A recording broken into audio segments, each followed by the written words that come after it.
So, after dumping the wood in the storage room, the first thing I did was go apologize to Mindy.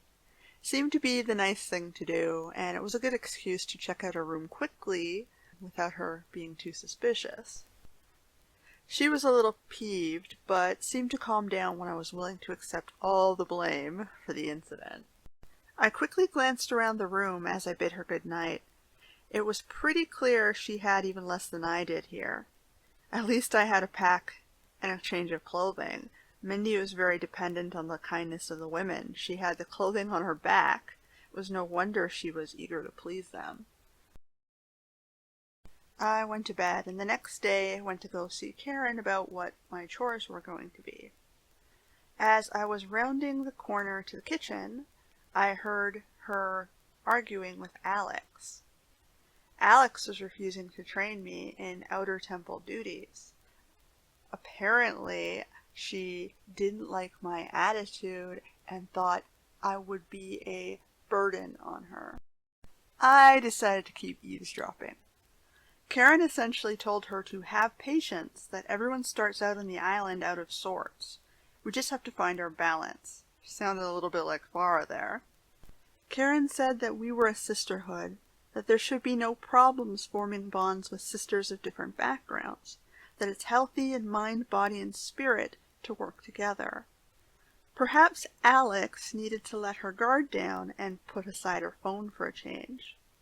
She should trust in Gaia to protect their home and relax for a few days. If I was being a stressor for Alex, then Karen would find me something to do for a day or two, but Alex wasn't going to be able to avoid me forever.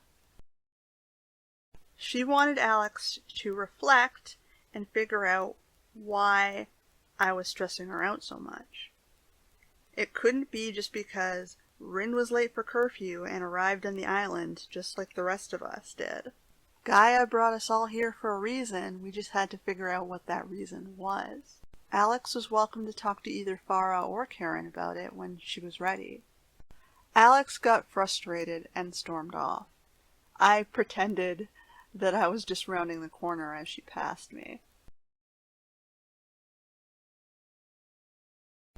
Karen told me that today I would be facing punishment for missing curfew yesterday. She said that because I liked alone time, that I could spend the day sweeping the floors in solitude without speaking to anyone. When I started to object, she cut me off and said part of the punishment would be not speaking. That this was an alternative method to finding solitude within the safety of the temple walls, instead of out there in the wilderness where I could be hurt. I nodded and headed back downstairs.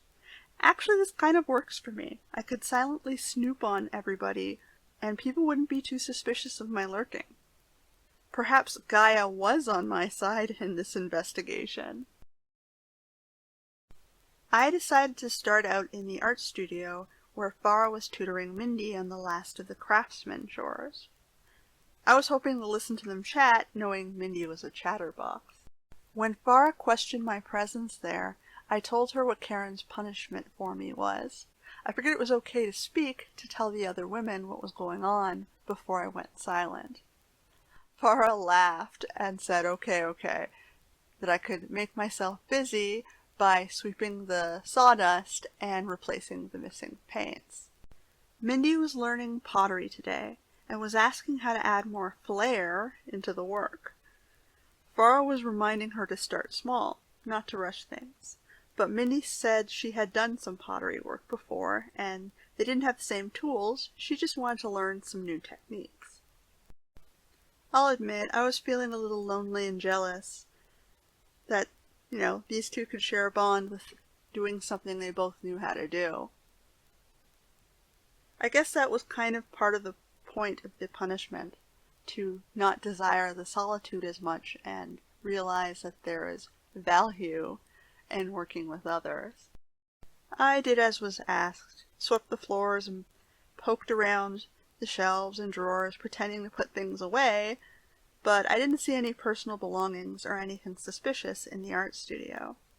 The women were chatting about frivolous things and techniques on pottery, so I don't think I was going to get any juicy tidbits dropping from either of their mouths. So I figured it would be time to go check the supply closet. Before I went, I took a look at Farah's painting. It was a man and a woman in black standing at the edge of a chasm in the desert looking down. I wondered who they were and what was at the bottom of that chasm. Were they looking for water? Did somebody fall? Was their home at the bottom of the ridge? I guess it's up to the viewer to imagine. The painting used a lot of white, red, yellow, and black paint. It looked like that was what I would need to replace from the supply room. There wasn't much special about that room. It was neatly sorted, well stocked, and had enough supplies to last about 2 years. Frankly, I thought it was a little bit overkill. Maybe they bought in bulk to get a better deal, or maybe they were just trying to impersonate a shipment to a real art studio or store. I didn't see anything suspicious here, so I refilled the paints and then went to busy myself dusting and sweeping in the main hall. Alex was locked up in her tech lab, so I was waiting there trying to figure out when was the best time to get in there and snoop through her stuff. I waited about 15 minutes, but it didn't look like Alex was going to be coming out of there anytime soon, and I couldn't justify standing in the hall staring at my feet all day, so I decided to go poke around in the living spaces first. I quickly went through Mindy's room and confirmed that, yup, all the drawers were empty. Then the plan was I was going to go search Farah's. Since I knew the two of them were working together, they were the least likely to interrupt me, and I wanted to find something before I got caught.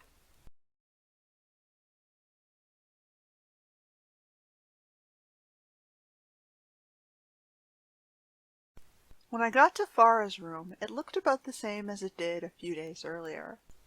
I started with the shelf. The books were all girl-on-girl smut. Well, at least she's honest about who she is, I guess. I quickly, leafed through the pages thinking this would be a great place to hide something you didn't want someone to look at. But nope, the books were exactly what they looked like. The crystals and other artifacts looked decorative. Not all of them were local or handmade, so she either bought them or brought them with her. Next, I opened the closet. The clothing was actually more feminine and brand name than I would have had expected for Farah, but I don't think I've ever seen her wear any of it, so maybe it too was decorative. There was a travel suitcase in the back of the closet. Inside one of the pockets was a ripped boat ticket from a couple years ago. That's probably when she came to the island. I snapped a photo quickly for Nolan, thinking maybe that'll be of use to him. In another one of the pockets, there was an account booklet. Boy, was our girl Farah loaded. There were purchase transactions from last year, and money was being deducted from the account, but nothing was going back in. It looked like the women were on borrowed time and limited funds. I snapped a photo of this for Nolan as well. It didn't look damning to me that the women were spending but not making money, but the little book didn't say who they were purchasing from or what exactly was bought. I made sure to put everything back as I found it before checking the drawers. It was just more casual clothes, socks, underwear, the stuff she uses on a daily basis. Nothing suspicious there.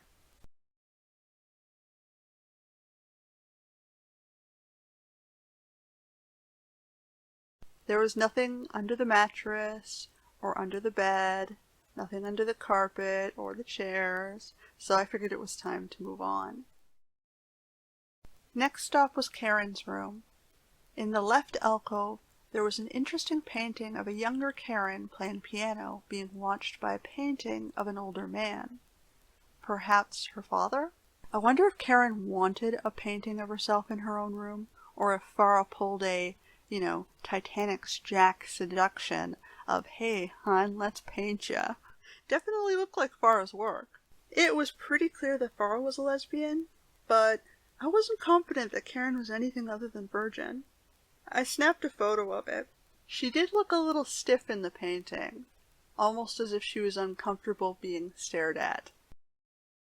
There were a lot of artifacts around the room. Statues, pottery, weapons, tablets.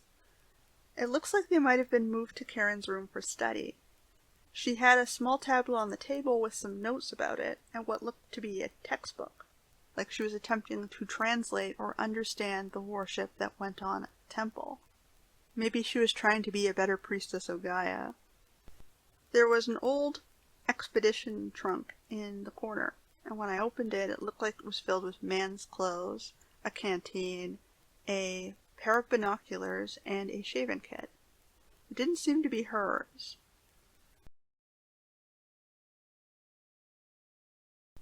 She had a military naval sword and a series of expedition journals. When I opened one, it appears to have been written by her father, and it went back over 20 years. I decided to skip to the last book and briefly flip through it. It described their expedition to the island. He had heard from one of his club buddies of a cursed treasure in the Pacific, and he was desperate for the acclaim and wealth. He talked 3 other men and his daughter into joining the expedition. She was to be his assistant and serve as a nurse for the group. They found the temple at the back of a cave, but immediately got attacked by Horny. One of the men wanted to go back, but her father and the other man wanted to stay. Karen was left behind to nurse the injured man, and the other 2 men went back to the cave. This is when the person writing the journals changed. I think it was Karen who took up the pen. She stated that only one man, the one who wanted to leave, came back to camp raving like a lunatic about a curse. He stole supplies, took their phone, and stole the boat. He left her and the other man, who was injured, behind. She didn't have the power to stop him.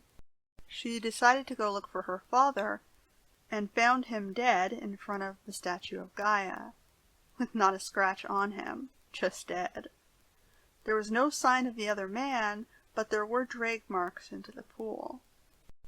The injured man died of an infection a couple days later. She buried them both on the cliff. Oh, so it was a gravestone, not a altar. Wonder if Karen is aware of how Alex, Mindy, and Horny are using that gravesite today. Seems a little bit disrespectful. Karen started looking for the monster, daring it to take her too. She discovered the Hall of Fallen Women, where Horny was living at the back, but the turtle was docile and wouldn't attack her. Having nothing better to do and running out of supplies, she explored the temple and found the overgrown gardens above.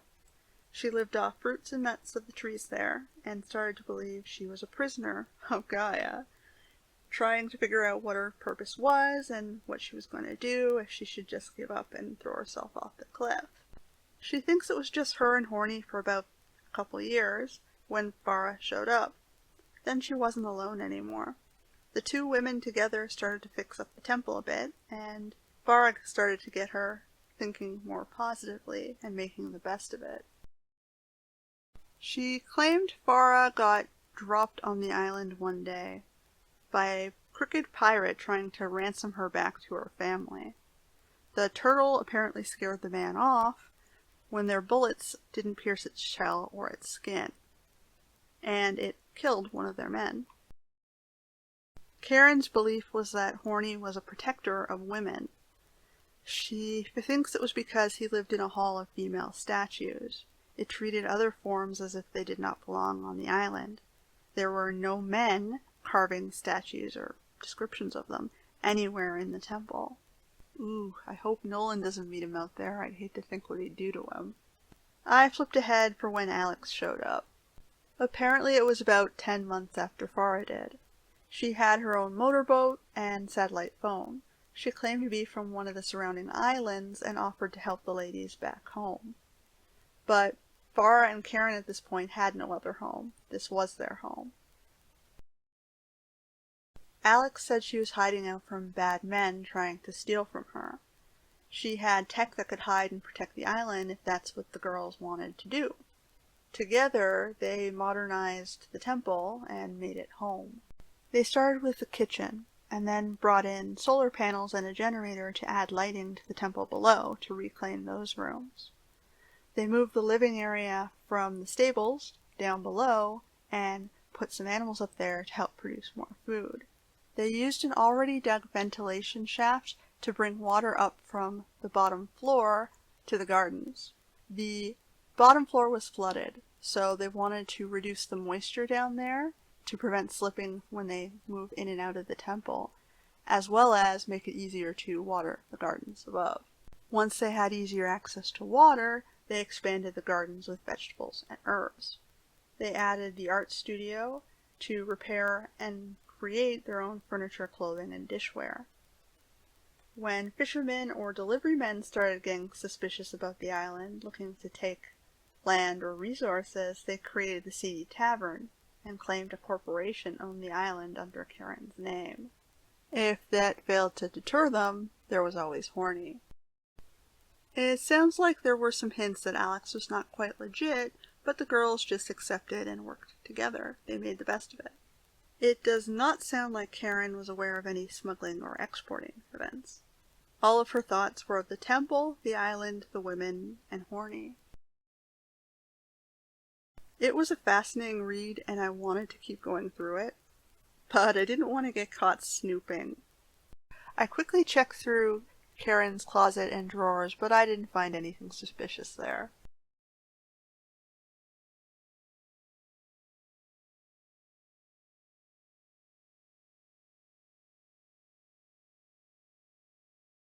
I quickly confirmed the ladies were still at their job stations before tackling Alex's room.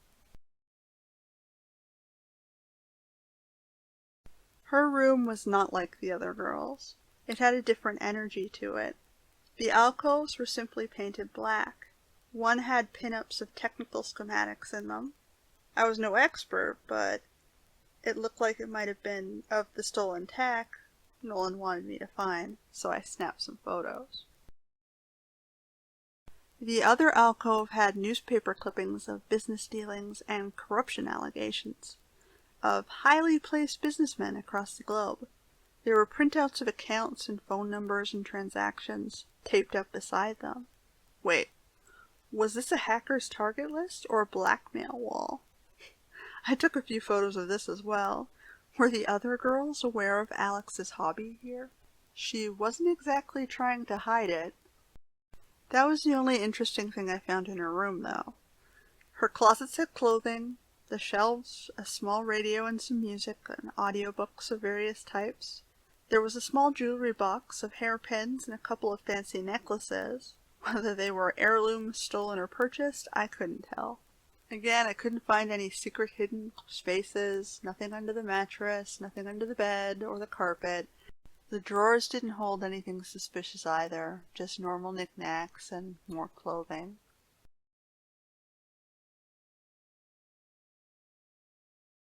So I decided to return back to the main hall to skulk and wait for Alex to leave the tech lab. So far, I could piece together a timeline of when the girls came to the island. 4 years ago it was Karen and the expedition, 2 years ago it was Farah and the pirate, 1 year ago it was Alex and her stolen tech. Money came from Farah to update the island, but the payments stopped when they finished those projects. Alex started blackmailing and trading to fund further projects, but there was no improvements mentioned in Karen's journal. It's not clear if Karen and Farah were aware of what those might be. So, what was Alex using the money for? She had no obvious expensive personal effects. There was nothing showing ties to family or her past. So, I needed to get into that lab if I was going to find out anything more relevant about her. Almost as if called, Karen came down the steps from the garden and knocked on the lab's door. Alex opened it, and Karen asked sternly if she needed to send Mindy and Farah out to go pick up dinner. Alex mumbled something I couldn't hear, but closed the door and we both watched her head towards the lower level. Karen came over and asked how penance was going. I shrugged, since I wasn't supposed to talk. She smiled and said not to worry, it's almost over, and then returned up the stairs to the garden. Well, this was it. It was going to be the best opportunity I was going to get to poke around in Alex's secret evil lair. So I'd better mentally prepare myself for this one.